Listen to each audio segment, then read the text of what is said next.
gibed kod semester margi bende makare, mano ka giriwre kod TVETs kaachiel kod kuonde tiegruok mamoko mantiere kaunti ma Migori e gwenge manyatike.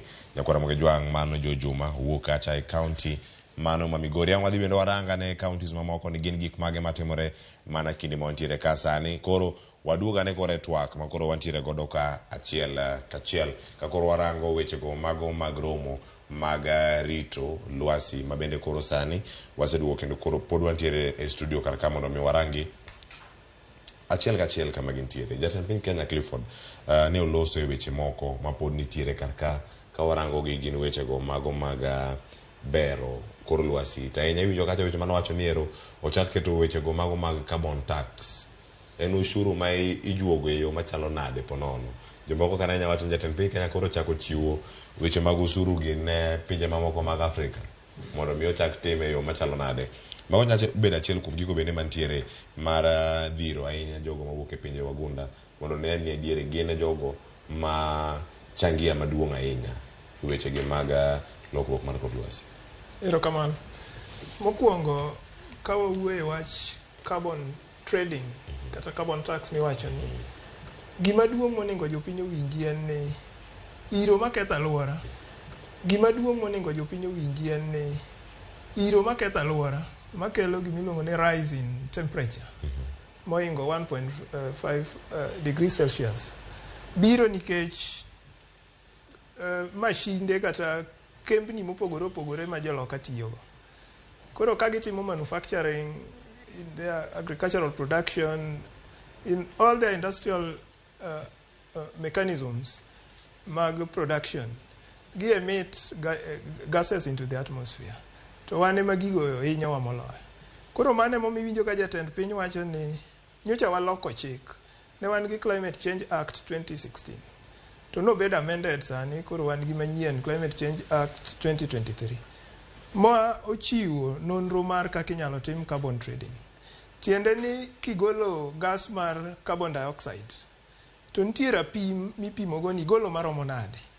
To impact mare to jopiny kata to the environment chalo nade. Koro gima kelo pogruok e kind jotend Africa gi jotelo ma Global North en ni matrix mitiyogo mondo ogo kwan ni 1 ton of carbon nyalo bedo pesa di kigo walano.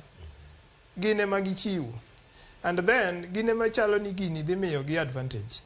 Cause sama wach carbon trading oseyie, tiende ni ka en kambi magolo iro mang'eny ahinya, obro golo iro go mang'eny kong'e no dhi chulo. To koro gima kelo tabu en ni sami chule ni, to piny ka piny nigi chike mopogore opogore on management and conservation of the environment, on forestry, on land use land cover systems. Koro yudo ni presidents giwacho ni wane moningo wadetermine kaka ichulowa iro ma o affect jopinywa. To joka be wacho ni matrix mwatiyogo en ma 1 ton of carbon idhi chule pesa maromo kama. So gin kaka jo Global North ging'iyo emissions magigolo as an opportunity to continue investing.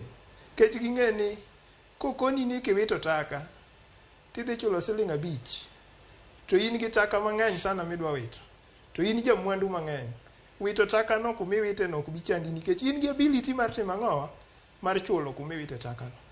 Koro mane momiyo winjo ka some civil society organization are against wach carbon trading. But the nexus is very complicated nikech gine magimiwa matrix ni wabro chulo pesa makama kawa emit gases maromo kama. Yeah. Koro jo piny oningo, okay, it's an advantage for investment kata ni county governments. Kaka koro sani ne wase amend Climate Change Act. Tiende ni legal and policy frameworks magwa be in the county governments be nyaka koro watim ang'owa wadhi wa amend to align the amended Climate Change Act 2023. Mondo wambe ka carbon trading ni ochakore, to wambe kaka county governments nyaka wambe watime nade wachak. Koro mano dhi miyo we ok bi will mar appreciating Governor ma Homa Bay County, Her Excellency Gladys Wanga. Nikech in the entire summit, Homa Bay County kende mane nigi stall mobedo represented as a county government. Koro miyo mano ne en ranyisi maduong' ni Homa Bay is taking the lead in the country in as far as what climate change is concerned. Koro kanyo wa congratulate governor. Kabisa kabisa. Mama go bene lokruoge mantiere e counties wa. Bende waneno ka gik ma kamagi dhi chopo kare. Adiero kuna county